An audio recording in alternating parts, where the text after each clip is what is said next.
ఒక వ్యక్తి రాజు కోసం డ్రాగన్ సింహాసనం తయారు చేస్తున్నాడు. కాని అనుకోకుండా డ్రాగన్ ముత్యం ప్రజల ముందు పగిలిపోయింది.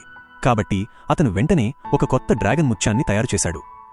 మొదట అతను మరిగే నీటి నుండి ఒక చెక్క ముక్కను తీసుకుని దానిలోకి డ్రాగన్ ముత్యాన్ని చొప్పించాడు. ఆ తరువాత గాలి ప్రసరణ కోసం కిటికీని తెరిచాడు. 1 గంట తర్వాత అతను ఆ చెక్క ముక్కను తీసుకున్నాడు. కాని డ్రాగన్ ముత్యం వెంటనే రెండుగా చీలిపోయింది. అతను సమస్యను గుర్తించి వెంటిలేషన్ ఓపెనింగ్ దగ్గరకు పరుగెత్తి అందులో నుండి ఒక వస్త్రాన్ని బయటకు తీశాడు.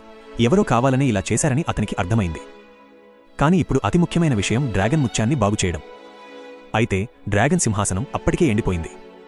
అతను బలవంతంగా ముత్యాన్ని చొప్పిస్తే సింహాసనం పాడైపోతుంది. రేపే డ్రాగన్ సింహాసనాన్ని అప్పగించాల్సిన రోజు. ఏవైనా సమస్యలు వస్తే అతన్ని జైలులో పడేస్తారు. అతను వెంటనే డ్రాగన్ ముత్యాన్ని బాగుచేయాలి.